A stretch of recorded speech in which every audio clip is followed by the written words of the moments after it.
नमस्कार दोस्तों, मैं हूं स्वरूप शर्मा और आप देख रहे हैं हमारा चैनल ज्ञानविद शर्मा जी। तो देखिए, जिस चीज़ का इतने दिनों से वेट कर रहे थे, डीएसएसपी फार्मासिस्ट का, जो डी फार्मेसी वाले बच्चे हैं उनके लिए, जो काफ़ी दिनों से बच्चे वेट कर रहे थे और कमेंट भी कर रहे थे कि सर डीएसएसपी जो फार्मासिस्ट है उसका 815/24 है, फार्मासिस्ट की पोस्ट है, उसकी जो वैकेंसी आई थी उसका एग्ज़ाम का क्या सिस्टम है। देखिए पूरे इस डिटेल, देखिए ये वीडियो आप देख लीजिए, उसके बाद आपको प्रोसेस वगैरह के बारे में, या कैसे क्वालिफाइंग मार्क्स है, किस में क्वालिफाई करना ज़रूरी है, दोनों में करना ज़रूरी है, सेक्शन ए बी, पूरे इस डिटेल में इसको वीडियो में समझा दूंगा। इसके बाद आपको किसी और वीडियो को देखने की ज़रूरत नहीं पड़ेगी।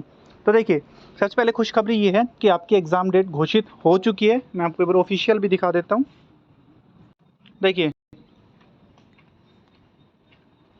देखिए ये जो हम नोटिफिकेशन आया है, अभी डीएसएसबी ने ऑफिशियल डाला है। देखिए आप ऊपर डेट भी देख सकते हैं, आज की डेट है 12 तारीख 9वां महीना और 2025। इसमें देखिए जैसे आप स्क्रॉल नीचे करेंगे तो आपको दिखेगा यहाँ पर अपना जो एग्ज़ाम है वो है 24 अक्टूबर को। जैसे ही आप देखिए थोड़ा सा नीचे जाएंगे, देखिए ये देखिए फार्मासिस्ट डिस्पेंसर, फार्मासिस्ट एलोपैथिक, और ये कहाँ पे निकली हुई थी अपनी एमसीडी में या एमसी में कह सकते हैं। 815/24 और यहाँ पर 6/24। और देखिए ये है 24 अक्टूबर 2025 को। बिल्कुल सही सुना आपने। तैयारी में लग जाइए, ज़्यादा दिन नहीं, उसके बारे में भी बताऊँगा। आपको क्या करना है, जो आपका जो एग्ज़ाम है वो कितना होगा, 3 शिफ्ट में होगा। 9 बजे से सुबह 11 बजे, 1 बजे से 3 बजे और 5 बजे से 7 बजे। ये है जो फार्मासिस्ट का। इसके बाद देखिए अलग अलग पोस्ट का भी निकला, जैसे स्टोर कीपर, ईसीजी, और यहाँ पर ग्रेड 4 जूनियर असिस्टेंट। मतलब ये काफ़ी इनके, देखिए ये फार्मासिस्ट वाले बच्चों के काम के अगर कुछ है तो आप देख लेना, किसी ने भर रखा है तो कोई जूनियर असिस्टेंट का या किसी और पोस्ट का। लेकिन मेन है अपना 815/24। तो ये मैंने आपको दिखा दिया है। ये मैं अपने टेलीग्राम ग्रुप में भी डाल दूंगा ये कैलेंडर, वहाँ से आप चेक कर सकते हैं। आप हमारे चैनल टेलीग्राम को ज्वाइन कर लीजिए, डिस्क्रिप्शन में उसका लिंक मिल जाएगा। तो देखिए अब ये तो हो गई कि भाई हमारी डेट आ गई है कि 24 अक्टूबर को अपना एग्ज़ाम है। अब देखिए आगे क्या करना है, क्वालिफ़िकेशन का कैसे क्या सिस्टम। देखिए 200 मार्क्स का आपका एग्ज़ाम होगा, 100 नंबर की नॉन फार्मेसी आएगी, 100 की फार्मेसी आएगी। पहला सेक्शन जो होगा वो हमारे पास होगा, देखिए जो पहला हमारा सेक्शन होगा नॉन फार्मेसी का होगा, जिसके अंदर 100 क्वेश्चन आएंगे, reasoning, math, English, Hindi and GK. इसके बाद 100 क्वेश्चन आएंगे हमारे फार्मा पार्ट की, जो होगा सेकंड सेक्शन बी। देखिए बहुत इंपॉर्टेंट बात है जो आप सभी को एक समझना जरूरी है, वो क्या कि पिछली बार जो बी फार्मेसी वाले बच्चे थे एग्ज़ाम दे के आए थे, उनमें बच्चों की गलती क्या थी, पेपर कंप्लीट नहीं हो पा रहा था। पेपर कंप्लीट ना होने का कारण ज़्यादा तो ये था कि बच्चों को नॉन फार्मेसी में दिक्कत है और बच्चों को पता ही नहीं था कि कौन सा सेक्शन कितनी मिनट का कैसे क्या होगा पूरी बात। तो मैं इस वीडियो में आपको एक बार पूरा डिटेल में फटाफट बता देता हूँ। देखिए जो फर्स्ट सेक्शन आएगा उसमें देखिए थोड़ा बहुत चेंजमेंट हो सकता है अगर डीएसएसबी चाहे तो, लेकिन जो बी फार्मेसी वाले बच्चे या और भी किसी एग्ज़ाम होता है उसके हिसाब से मैं आपको बता देता हूँ। देखिए सबसे पहले आपकी आएगी रीजनिंग, जो आएंगे 20 क्वेश्चन 20 मार्क्स के। अब आपको रीजनिंग अपनी थोड़ी टाइट तो करके जानी पड़ेगी, क्योंकि अगर बिल्कुल नहीं करोगे तो मामला बिगड़ सकता है। उसमें देखिए कोई टाइम लिमिट नहीं होती कि आपको रीजनिंग 20 मिनट में ही करनी है या 15 मिनट में या 30 मिनट में, आप जितना टाइम चाहे उतना ले सकते हो। लेकिन देखिए आप ये मत सोचना पिछली बार बच्चों ने क्या गलती करी। बच्चे क्या सोच रहे थे, रीजनिंग की क्वेश्चन निकल रहे, फटाफट करते जाते कर क्वेश्चन तो निकल रहे थे, लेकिन वो टाइम इतना ले रहे थे कि बच्चों ने 35-35 मिनट 40-40 मिनट रीजनिंग में लगा दी। अब आप बताइए 40 अगर आप रीजनिंग में लगा दोगे तो कम से कम आप मैथ में मान के चलो, मैथ में आपको 40 मिनट चाहिए, अगर 80 मिनट यहाँ हो गए तो 40 मिनट बचे, उसमें आप कैसे 160 क्वेश्चन कर पाओगे। आपको ज़्यादा टाइम नहीं लगाना है, ये नहीं सोचना कि मेरे को 20 के 20 ही कंप्लीट रीजनिंग के करने हैं। अगर आपके आप ज़्यादा से ज़्यादा 25 मिनट या 30 मिनट आप दे सकते हो रीजनिंग को, 30 मिनट भी नहीं, मैं मान के चलिए आप 25 मिनट, चाहे आपके उसमें 16 क्वेश्चन हो चाहे 17 क्वेश्चन हो, 25 से 27 मिनट हो सकती है, लेकिन ज़्यादा नहीं, क्योंकि आप ये सोचोगे रीजनिंग में क्वेश्चन तो निकलते हैं लेकिन टाइम बहुत ज़्यादा चले जाता है। इसका असर आपको देखने मिलेगा बी पार्ट में, जो सेक्शन बी फार्मेसी का है, वहाँ तक आप पहुँचोगे तो आपका टाइम ही नहीं बचेगा आपको एक पूरा सेक्शन करने में। इसके बाद आपका जीके खुलेगा।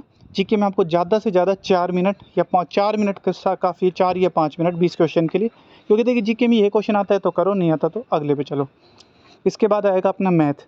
मैथ में वही आपको 30 से 32 मिनट तो आपके लगेंगे, 30 यहाँ पे हो गए और 25 रीजनिंग में, तो 55 ये हो गए आपके, और 5 जीके में 1 घंटा हो गया आपका ये। इसके बाद इंग्लिश और हिंदी में आपको ज़्यादा से ज़्यादा लेने 8-8 मिनट आप मान के चलिए, 16 मिनट ये हो गए। अब आपके पास बचे 44 मिनट। 44 मिनट जो आपके बचे उसमें आपको करनी है फार्मेसी।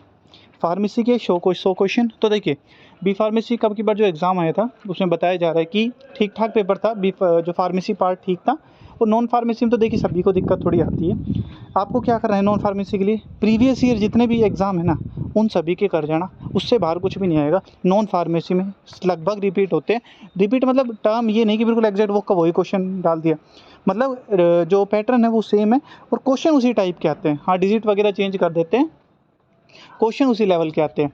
तो आपको क्या करना है, नॉन फार्मेसी के जितने भी एग्ज़ाम 2025 में हुए ना उन जितने भी आप लगा सकते हो, नॉन फार्मेसी के जो क्वेश्चन है वो लगाओ, मैथ, रीजनिंग के, इंग्लिश, हिंदी के, इसी टाइप के क्वेश्चन आपको देखने को मिलेंगे। साथ में फार्मेसी की बात करें तो देखिए, अगर बी फार्मेसी की बात करें या फिर एक बार बाद में भी 1-2 पोस्ट के लिए एग्ज़ाम हुआ था, उसमें भी जो था पेपर का लेवल फार्मेसी पार्ट काफ़ी ईज़ी बता रहे थे बच्चे और कह रहे थे कि ठीक-ठाक था, मतलब आसानी से हो रहा था एग्ज़ाम, कोई दिक्कत वाली बात नहीं। लेकिन आपको ये बात ध्यान रखना है कि आपको टाइम बड़ा मैनेज करके चलना है, क्योंकि नॉन फार्मेसी में टाइम इतना ज़्यादा चला जाता है कि फार्मेसी में चाहते हुए, आते हुए क्वेश्चन भी हम छोड़ने पड़ते हैं। क्यों? क्योंकि टाइम ही नहीं रहता। बच्चे बता रहे थे कि 2-2 सेक्शन, 1-1 सेक्शन तो बिल्कुल छूट ही गया पिछली बार बच्चों का, और 1 सेक्शन छूटने का मतलब 20 नंबर गए। अब आपको देखिए क्या करना है, अब आपको अपनी कम से कम 40 मिनट, तो देखिए ज़्यादा नहीं कह रहा, 40 मिनट देखिए रखनी पड़ेगी, क्योंकि देखिए हम ये नहीं कह सकते कि बिल्कुल आसान ही आएगा पेपर, क्या पता थोड़ा सा लेवल का आ जाए। लेकिन डी फार्मेसी बेस है तो हो सकता है कि ज़्यादा हाई लेवल का तो मेरे ख्याल से नहीं पूछेंगे।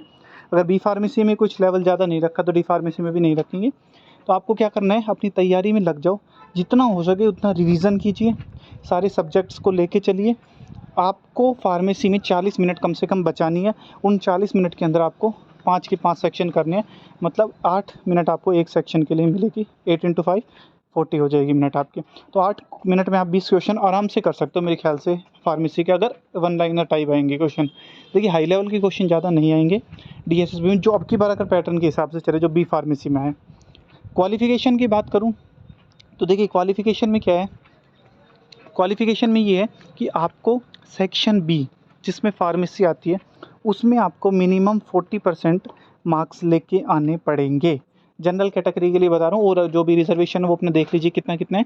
लेकिन जनरल कैटेगरी में मान के चलिए अगर आपके 40 नंबर आपके बन रहे हैं तो ही आपको क्वालिफाई माना जाएगा। चाहे फर्स्ट पार्ट में आप मान लो 90 भी नंबर ले आओ और सेकंड में अगर आपके 40 नहीं बने जनरल कैटेगरी में तो आप डिस्क्वालीफाई हो, चाहे आपकी कट ऑफ से ज़्यादा नंबर हो। ठीक है। दूसरा, ये जो भी रिजर्वेशन है वो अपना देख लीजिए कि 35% चाहिए या 30% चाहिए, वो अपना देख लीजिए थोड़ा सा। अब बात क्या करते हैं कि सर क्वालिफ़िकेशन दोनों में ज़रूरी है या एक में ज़रूरी। देखिए टोटल आपको 40% जनरल वालों को चाहिए 200 में से, मतलब कम से कम आपके 80 मार्क्स होने चाहिए। लेकिन सिर्फ पार्ट बी में आपको क्वालिफाई करना ज़रूरी है। बिल्कुल सही सुना आपने। मैं आपको बता देता हूँ, पूरा नोटिफिकेशन वगैरह हम पढ़ते हैं, उसके बाद मैं आपको बता देता हूँ जो आपको क्या करना है। आपको सेकंड पार्ट में तो क्वालिफाई करना ज़रूरी ही है, मतलब 40% मार्क्स चाहिए। और 40% मार्क्स कह रहा हूँ, ये मत सोचना कि 40 क्वेश्चन ठीक हो गए तो मेरा सिलेक्शन हो गया। नेगेटिव भी मार्किंग है 1/4, तो आपको 40 मार्क्स उसमें चाहिए, जिसमें आप पार्ट बी में फार्मेसी वाले में।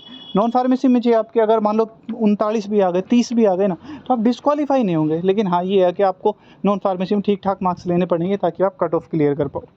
तो कुल मिला के बात ये, सेकंड पार्ट में क्वालिफाई करना ज़रूरी है। फर्स्ट में क्वालिफाई हो ना हो कोई दिक्कत नहीं है, लेकिन मार्क्स कोशिश करना अच्छे लाना, क्योंकि मेरिट दोनों को मिला के बनेगी। और सबसे बड़ी बात ये कि अपनी तैयारी में लग जाइए। आज से ही लाइब्रेरी ज्वाइन नहीं करें तो लाइब्रेरी ज्वाइन कर लीजिए, अपने घर बैठ के पढ़ना है तो घर बैठ के पढ़ लीजिए, लेकिन तैयारी में ऐसा लग जाइए कि अब क्या आपको क्लियर करना है। बहुत अच्छी अपॉर्चुनिटी है। आपको पता है डीएसएसबी में फार्म कितनी जल्दी निकालते हैं, ये तो आपको पता ही होगा। 2-2 3-3 4-4 साल तक फॉर्म नहीं निकलते।